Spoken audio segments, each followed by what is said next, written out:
जय जय श्री राधे। हरे कृष्ण। भागवत स्वरूप सभी साधुओं को मेरा प्रणाम। आज हम जानेंगे श्रीमद् भागवत महापुराण का तृतीय स्कंद का एकादश अध्याय के बारे में, जहाँ मन्वंतर आदि और काल विभाग का वर्णन किया गया है। श्री मैत्रेय उवाच चरम सद्य शेषानां मेनको संयुक्त सदा परमाणु विज्ञेय निनामेको भ्रम यत।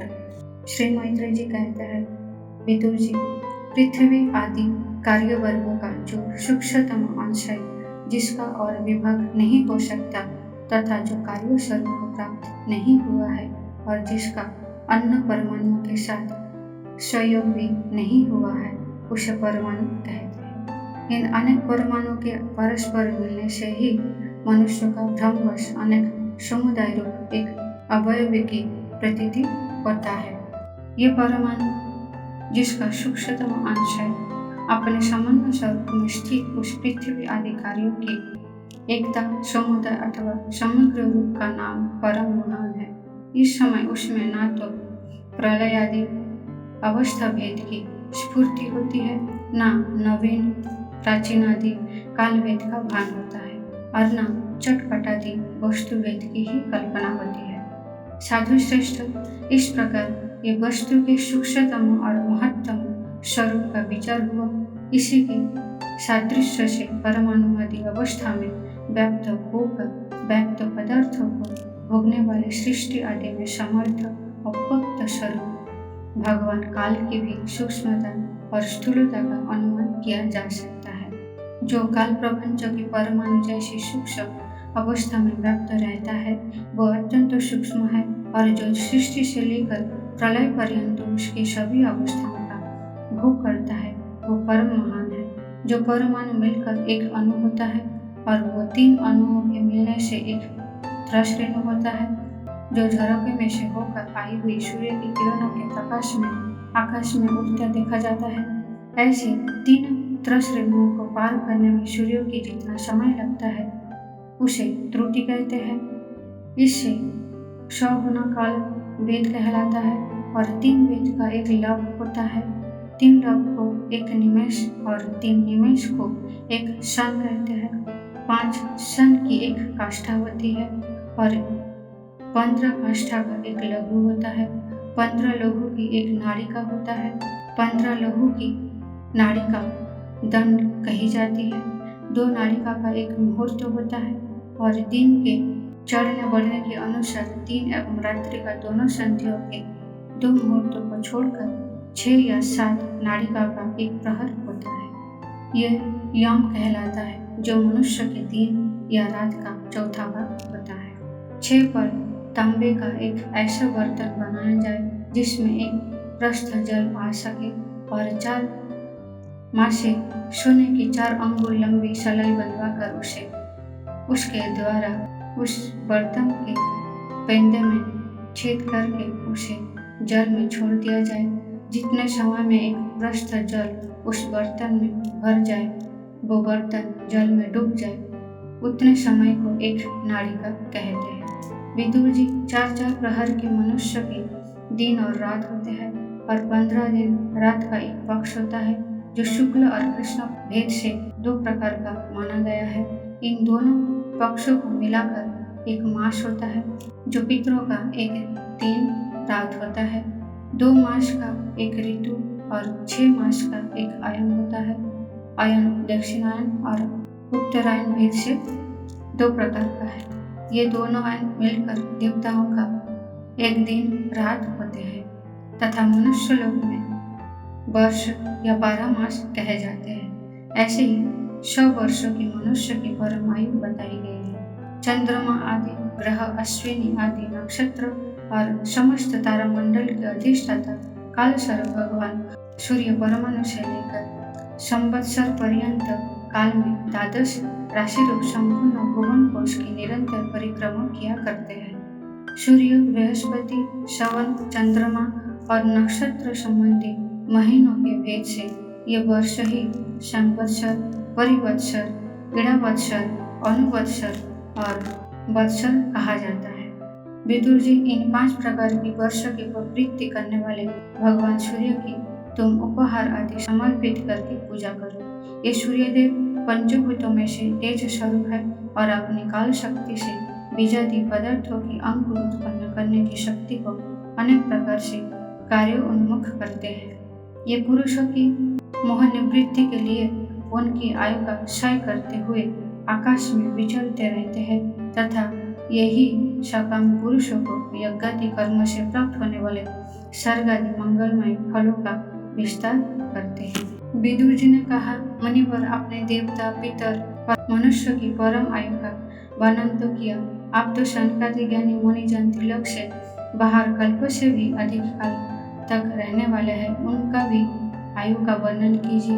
अब भगवान काल की गति भली भांति जानते हैं, क्योंकि ज्ञानी लोग अपनी योग सिद्ध दिव्य दृष्टि से सारे संसार को देख लेते हैं। मैत्री जी ने कहा, विदुर जी, सत्ययुग, त्रेता, द्वापर और कलि, ये 4 युग अपनी संध्या और संध्या शक्ति के सहित देवताओं के 12 सहस्र वर्षों तक रहते हैं, ऐसे बतलाया गया है। इन सत्तादि चारों युग में क्रमशः 4, 3, 2 और 1 सहस्र दिव्य वर्ष होते हैं और प्रत्येक में जितने सहस्र वर्ष होते हैं उतने उससे दुगने 100 वर्ष उसकी संध्या और संध्या 100 में होते हैं। युग की आदि में संध्या होती है और अंत में संध्या। इनकी वर्ष गणना सैकड़ों की संख्या में बतलाई गई है। इनके बीच का जो काल होता है उन्हीं को कालवेत्ताओं ने युग कहा है। प्रत्येक युग में एक एक विशेष धर्म का विधान पाया जाता है। सत्ययुग के मनुष्यों में धर्म और चारों चरण से रहता है। फिर अन्य युगों में अधर्म की बुद्धि होने से उसका एक एक चरण क्षीण हो जाता है। प्यारे विदुर जी, त्रिलोकी से बाहर महालोक से ब्रह्मलोक पर्यंत यहाँ की 1 सहस्र चतुर्युग का एक दिन होता है और इतनी ही बड़ी रात्रि होती है जिसमें जगत कर्ता ब्रह्मा जी शयन करते हैं। उस रात्रि का अंत होने पर इस लोक का कल्प आरंभ होता है। उसका क्रम अब तक ब्रह्मा जी का दिन रहता है, तब तक चलता रहता है। उस एक कल्प में 14 मनु हो जाते हैं। प्रत्येक मनु 71 चतुर्युगों से कुछ अधिक काल तक अपने अधिकार भोगता है। प्रत्येक मनंतर में भिन्न भिन्न मनुवंशी राजा लोग, सप्तर्षि, देवगण, इंद्र और उनके अनुयायी गंधर्व आदि साथ साथ ही अपना अधिकार भोगते हैं। ये ब्रह्मा जी की प्रतिदिन की सृष्टि है जिसमें तीनों लोगों की रचना होती है। उसमें अपने अपने कर्म अनुसार पशु, पक्षी, मनुष्य, पितर और देवताओं की उत्पत्ति होती है। इन मनंतरों में भगवान का सत्य गुण का आश्रय ले अपनी मनु आदि मूर्तियों के द्वारा पुरुष प्रकट करते हुए इस विश्व का पालन करते हैं। कालक्रम से जब ब्रह्मा जी का दिन बीत जाता है तब वो तमोगुण के संपर्कों को स्वीकार कर अपने सृष्टि रचना रूप पुरुष की स्थगित करके निश्चेष्ट भाव से स्थित हो जाते हैं। उस समय सारा विश्व उन्हीं में लीन हो जाता है।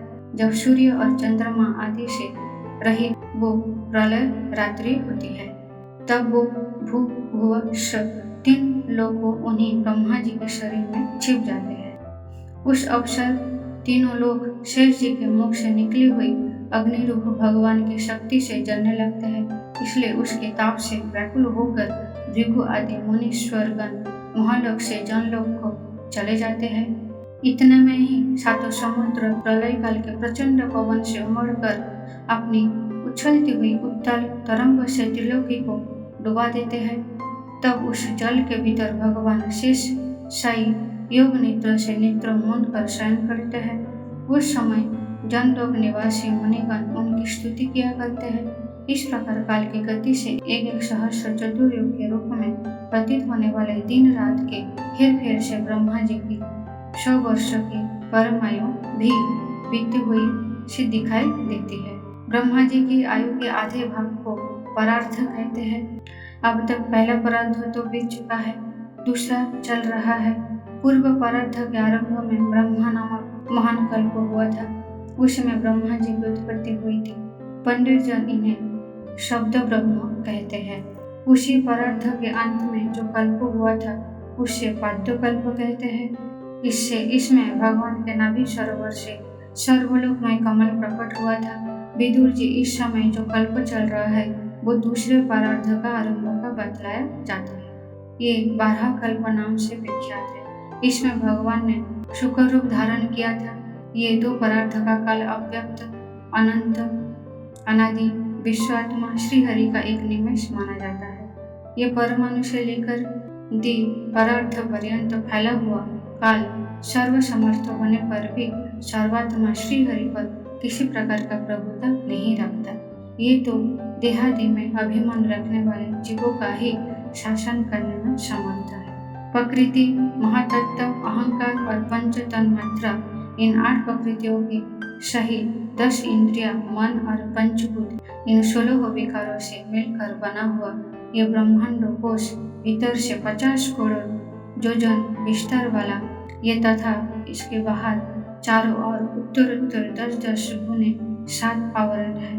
उन सब के सहित ये जिसमें परमाणु के समान पड़ा हुआ दिखता है और जिसमें ऐसे करोड़ों ब्रह्मांड राशियां हैं, वो इन प्रधान आदि समस्त कारणों का कारण अक्षर ब्रह्म कहलाता है।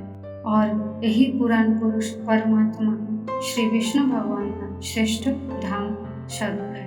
अतः श्रीमद् भागवत महापुराण का 3 स्कंद का 11 अध्याय समाप्त। आप प्रेम पूर्ण हृदय से अपने आराध्य भगवान का चिंतन करते हुए बोलिए जय जय श्री राधे। हरे कृष्ण।